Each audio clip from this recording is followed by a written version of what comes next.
मधुबन के बाबा, मधुबन के बाबा मुरली वाले, आपका क्या कहना, आपका क्या कहना। ओम शांति। आज 3 नवंबर 2022 के साकार मधुर महावाक्य हैं। आज मीठे मीठे बाप दादा बोले, मीठे बच्चे, यह अनादि खेल बना हुआ है। इसमें हर एक पाठधारी का पाठ अपना अपना है। एक का पाठ दूसरे से नहीं मिल सकता, यह भी कुदरत है। बाबा ने कहा, मीठे बच्चे, यह अनादि खेल बना हुआ है। इसमें हर एक पाठधारी का पाठ अपना अपना है। एक का पाठ दूसरे से नहीं मिल सकता, यह भी कुदरत है। बाबा ने आज प्रश्न पूछा है कि भक्ति मार्ग में गंगा जल को इतना मान क्यों देते हैं? भक्तों की इतनी प्रीत गंगा जल से क्यों? और उत्तर में बाबा समझाते कि क्योंकि तुम बच्चे अभी ज्ञान जल यानी कि ज्ञान अमृत से सदगति को पाते हो। तुम्हारी प्रीत ज्ञान से है, जिससे तुम ज्ञान गंगा बन जाते हो। इसलिए भक्तों ने फिर पानी को इतना मान दिया है। वैष्णव लोग हमेशा गंगा जल से ही काम में लाते हैं, परंतु पानी से कोई सदगति नहीं होती। सदगति तो ज्ञान से होती है। ज्ञान सागर बाप तुम्हें सृष्टि के आदि मध्य अंत का ज्ञान देते हैं। आत्मा को पावन बनाने का साधन पानी नहीं, उसके लिए तो ज्ञान और योग का इंजेक्शन चाहिए, जो एक बाप के पास ही है। मुरली का गीत है, तकदीर जगाकर आई हूँ। ओम शांति। मीठे मीठे बच्चे जानते हैं कि यह ज्ञान मार्ग है, जिससे सदगति होती है अथवा स्वर्ग का राज्य भाग्य मिलता है। इसलिए इनको पाठशाला कहो अथवा कॉलेज कहो, यूनिवर्सिटी कहो, बात एक ही है। यूनिवर्सिटी में बड़ी विद्या, उनमें छोटी विद्या मिलती है तो सब पाठशालाएं। पाठशाला में कमाई के लिए पढ़ते हैं। तुम बच्चे जानते हो, हमारी यह गुप्त पढ़ाई है। बेहद का बाप आकर आत्माओं को पढ़ाते हैं, आत्माएं ही पढ़ती हैं। अगर श्री कृष्ण भगवान होता तो तुम्हारा बुद्धि योग उनके चित्र की तरफ जाता, उनकी तरफ कशिश होती। उनके चित्र बिगड़ तुम रह नहीं सकते, परंतु श्री कृष्ण तो भगवान है नहीं। तो उल्टा समझने के कारण मनुष्यों को श्री कृष्ण की ही याद रहती है। जिस्मानी याद तो बड़ी सहज है, रूहानी याद में मेहनत है। पूछते हैं, बाबा याद कैसे करें, किसको याद करें? श्री कृष्ण का चित्र तो स्वीट है। परमपिता परमात्मा तो निराकार है।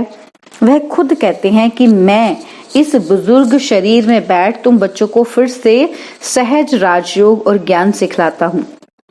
है बहुत सहज, सिर्फ बाबा को याद करना है। शिव बाबा को याद तो करते हैं ना। बनारस में कहते हैं शिव काशी, फिर कहते हैं विश्वनाथ गंगा। विश्वनाथ ने गंगा लाई, अब पानी के गंगा की तो बात नहीं। ज्ञान सागर ने ये ज्ञान गंगाएं लाई हैं, तो ज्ञान गंगाओं को जरूर ज्ञान देने वाले ज्ञान सागर बाप की याद रहनी चाहिए। हे ज्ञान गंगाएं, अगर तुम अपने को ज्ञान गंगा समझती हो तो ज्ञान सागर को याद करो। जो अपने को ज्ञान गंगा नहीं समझते वह अज्ञानी ठहरे। तुम बच्चे जानते हो, हमको ज्ञान सागर ने सृष्टि के आदि मध्य अंत का ज्ञान दिया है। अब हमको फिर से सबको जाकर ज्ञान अमृत देना है। फिर कोई अंजलि लेते, कोई लोटा भरते। वैष्णव जो होते हैं उनकी गंगा जल से प्रीत रहती है, वह हमेशा गंगा जल काम में लाते हैं। तुम्हारी फिर इस ज्ञान से प्रीत है, क्योंकि इस ज्ञान से तुम सदगति को पाते हो। शिव बाबा ने यह ज्ञान दिया है कि तुम आत्मा मुझ बाप को याद करो। वर्षे को भी तुम जान गए हो। यह कौन समझाते हैं? परमपिता परमात्मा। कब स्वप्न में भी किसी को ख्याल नहीं आएगा कि परमात्मा से वर्षा कैसे मिलता है। परमपिता परमात्मा के बिगर यह बेहद का वर्षा मिल न सके। परमपिता माना सभी मनुष्य मात्र का क्रिएटर, तो रचना का पिता हुआ ना।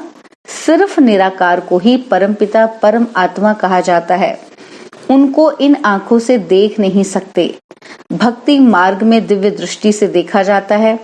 यहाँ भी तुमने आत्मा का साक्षात्कार नहीं किया है, फिर भी अपने को आत्मा निश्चय करते हो। जानते हो आत्मा अविनाशी है। आत्मा निकलने से शरीर कोई काम का नहीं रहता, यह तो सब जानते हैं। आत्मा एक शरीर छोड़ दूसरा लेती है, परंतु आत्मा क्या चीज है यह कोई को पता नहीं। आत्मा बिंदी मिसल अति सूक्ष्म ते सूक्ष्म है, जो भ्रिकुटी के बीच निवास करती है।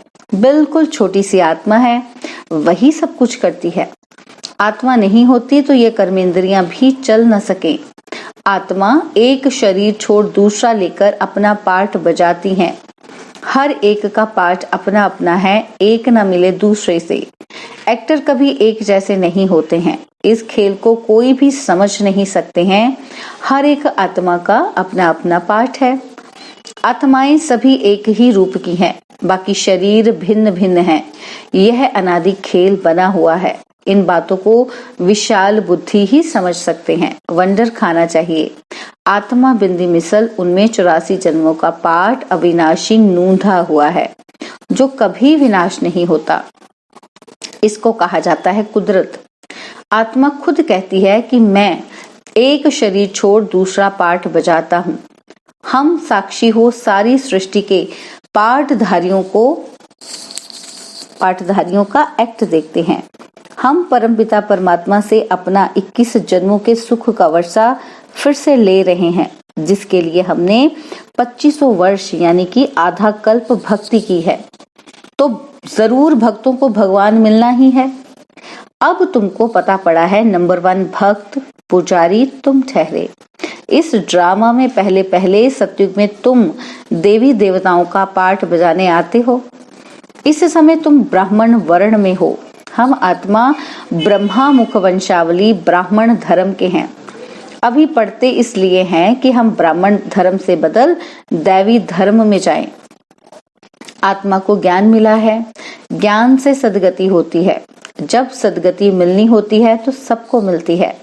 बाप कहते हैं, मैं ही सर्व का सद्गति दाता हूँ। मनुष्य गुरु कब होता नहीं, हमेशा देही अभिमानी रहना है। समझो किसी को बच्चा है तो समझना चाहिए यह कर्मों के हिसाब किताब से बच्चा बना। मर गया तो बस एक शरीर छोड़ जाकर दूसरा लिया। हिसाब किताब इतना ही था, पूरा किया। इसमें अफसोस करने व रोने की बात ही नहीं। साक्षी हो, खेल देखना है। तुम बच्चे जानते हो हम 84 जन्म लेते हैं। सतयुग में हम देवी देवता थे। पहले तुम कुछ नहीं जानते थे। ब्रह्मा ने भी बहुत गुरु किए थे, परंतु इनको भी कुछ पता नहीं था। समझते थे 84 लाख जन्म होते हैं। अभी तुम ऐसे नहीं कहेंगे। बाप समझाते हैं, मीठे मीठे सिकिलदे बच्चे, हम ही आकर सबकी सद्गति करते हैं। सभी धर्म वाले भक्त भगवान को किसी न किसी प्रकार से याद जरूर करते हैं। कहते हैं, ओ गॉड फादर, हे परमपिता परमात्मा, परंतु परमात्मा को जानते ही नहीं। सिर्फ इतना समझते हैं कि परमपिता परमात्मा परम धाम में रहते हैं, परंतु हम वहां कैसे जाएं? हम तो जा ही नहीं सकते। सतयुगी देवताएं भी नहीं जा सकते। उनको 84 जन्म लेने हैं। वहां सुख है, वहां ख्याल भी नहीं होता कहाँ जाने का है।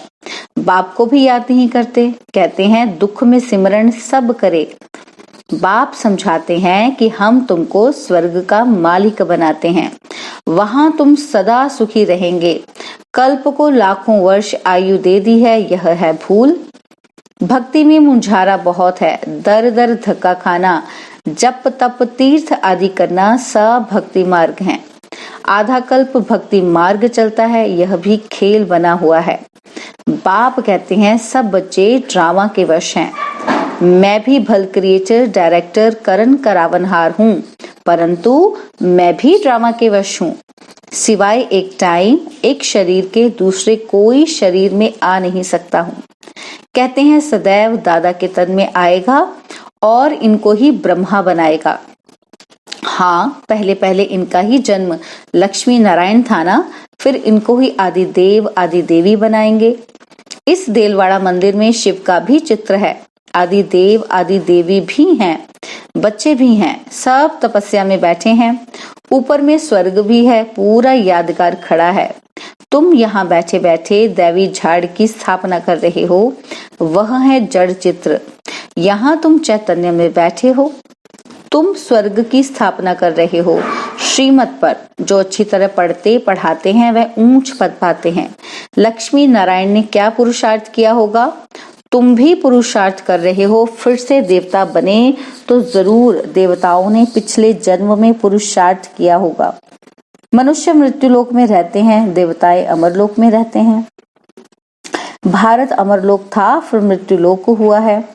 अभी है संगम, इनको कुंभ का मेला कहा जाता है।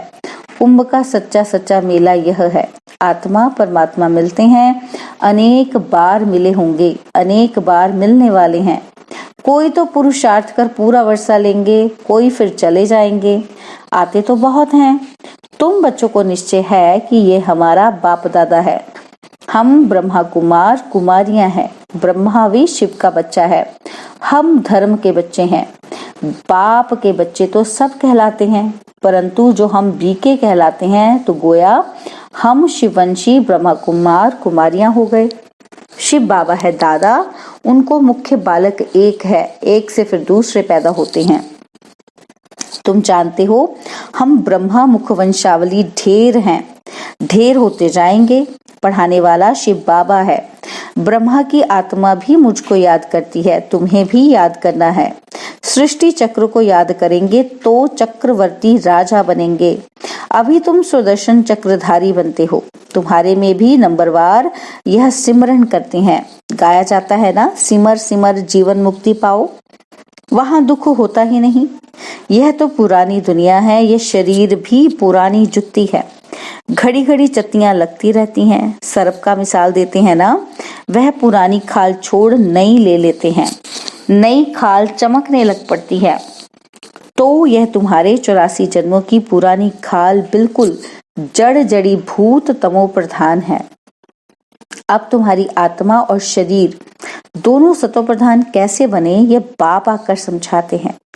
मीठे मीठे बच्चे, मामेकम याद करो। इस याद रूपी अग्नि से जो तुम्हारे में खाद पड़ी है वह जलकर भस्म हो जाएगी। तुम्हारी आत्मा सतो प्रधान बन जाएगी। फिर यह पुराना शरीर छोड़ आत्मा जाकर दूसरा शरीर लेगी। बाप की याद से ही विकर्म विनाश होंगे। भक्ति मार्ग में भी सिमरन करते हैं ना, नाम जपते हैं, पूजा करते हैं, उनको स्नान आदि कराते हैं। यहाँ तो शिव बाबा को स्नान आदि नहीं कराना है, वह तो अशरीरी हैं। शिव के मंदिर में कभी शिव को कपड़ा आदि पहनाकर श्रृंगारते हैं क्या? श्री कृष्ण को, लक्ष्मी नारायण को कितना श्रृंगारते हैं, निराकार का क्या श्रृंगार करेंगे? तो बाप कहते हैं, तुम मुझ निराकार शिव की पूजा क्यों करते थे? जरूर कुछ मैं करके गया हूं तब तो तुम पूजा आदि करते हो। तुम आत्माएं निराकार हो, मैं भी निराकार हूं। तुम पुनर्जन्म लेते हो, मैं पुनर्जन्म नहीं लेता हूं। मैं आकर तुमको स्वर्ग का 21 जन्मों का वर्षा देता हूं। सन्यासी आदि तो घर बार छोड़कर जाते हैं, तुमको तो कुछ छोड़ना नहीं है। सिर्फ यह अंतिम जन्म पवित्र बन बाप को याद करो। बस याद से ही तुम्हारी आत्मा कंचन हो जाएगी। आत्मा को लोहे से सोना पारसनाथ बना देते हैं। तुम ही सच्ची सच्ची कमाई करते हो, वह झूठी कमाई भी भल करते रहो, साथ साथ यह भी करो। कोई भी पाप नहीं करना है, सर्जन तो एक है। हर एक के कर्मों के हिसाब की बीमारी अपनी है। बाप से कोई पूछे तो झट बताएंगे कि ऐसे ऐसे करो। एक बाप ही कर्मातीत अवस्था में ले जाने वाला है। यह है अविनाशी सर्जन की मत। हर एक के जो बंधन है वह आकर पूछो। बच्चियां तो पति को भू भू कर साथ में ले जाती हैं, उनको समझाती हैं पवित्र बनने बिगड़ तो स्वर्ग में जा नहीं सकेंगे। मरना तो सभी को है ही, यह भी समझ की बात है। मृत्यु लोक का यह अंत है, यह है संगम। अमर लोक की स्थापना हो रही है। अभी हम बाप का बनकर अर्थात ब्राह्मण बनकर फिर देवता बनेंगे, फिर क्षत्रिय वैश्य शूद्र बनेंगे। यह मंत्र कितना अच्छा है, फिर भी तुम भूल जाएंगे, योग में नहीं रहेंगे तो 63 जन्मों के पापों का बोझा सिर पर है, वह कैसे भस्म होगा? गंगा के पानी से थोड़े ही पाप धुलेंगे। पाप आत्मा पर लगे हुए हैं। पापात्मा पुण्य आत्मा कहते हैं ना। तो तुम आत्माओं को पावन बनने का इंजेक्शन चाहिए, और वह इंजेक्शन पतित पावन बाप के पास ही है, और कोई के पास ये इंजेक्शन है ही नहीं। इसलिए सब पुकारते हैं, हे पतित पावन आओ, आकर के हम पतितों को ज्ञान इंजेक्शन दो तो हम पावन बने। अब बच्चों को यात्रा पर तो चलना है ना। उठते बैठते सदैव यात्रा पर रहो। बाप और घर को याद करो तो कमाई जमा होती रहेगी। अच्छा, मीठे मीठे सिकिलदे बच्चों प्रति माता पिता बाप दादा का याद प्यार और गुड मॉर्निंग। रूहानी बाप की रूहानी बच्चों को नमस्ते। हम रूहानी बच्चों की रूहानी बाप दादाजी को दिलवाजान सिकवा प्रेम से नमस्ते। ओम शांति। प्यारे बाबा, मीठे बाबा, मेरे बाबा, शुक्रिया बाबा, शुक्रिया बाबा, शुक्रिया बाबा। धारणा के लिए मुख्य सार है। पहला पॉइंट है, साक्षी होकर हर एक का पाठधारी का पाठ देखना है। बाप से 21 जन्मों का वर्षा लेने के लिए पूरा पुरुषार्थ करना है। सेकंड पॉइंट है, आत्मा को सच्चा सोना बनाने के लिए इस अंतिम जन्म में पवित्र बन बाप को याद करना है, सच्ची कमाई करनी है। बाबा ने आज वरदान दिया, दाता बन अखुट खजानों का दान करने वाले महादानी सो विश्व सेवाधारी भव। दाता बन अखुट खजानों का दान करने वाले महादानी सो विश्व सेवाधारी भव। सदा याद रखो कि बाप द्वारा जो भी अखुट खजाने मिले हैं वह देने ही हैं। खजानों को कार्य में लगाओ, चाहे मनसा, चाहे वाचा, चाहे संबंध संपर्क में सफल करते चलो। दाता के बच्चे एक दिन भी देने के बिना रह नहीं सकते। विश्व सेवाधारी को हर दिन सेवा करनी ही है। अगर वाचा का चांस नहीं मिलता तो मनसा करो। मनसा नहीं कर सकते तो अपने कर्म व प्रैक्टिकल लाइफ द्वारा करो। जितना आप मनसा से, वाणी से स्वयं सैंपल बनेंगे तो सैंपल को देख करके स्वतः सब आकर्षित होंगे। स्लोगन है, जिसके पास दृढ़ता की शक्ति है उसके लिए असंभव भी संभव हो जाता है। जिसके पास दृढ़ता की शक्ति है उसके लिए असंभव भी संभव हो जाता है। ओम शांति। और अब यह एक बहुत अच्छी वीडियो भी जरूर देखें।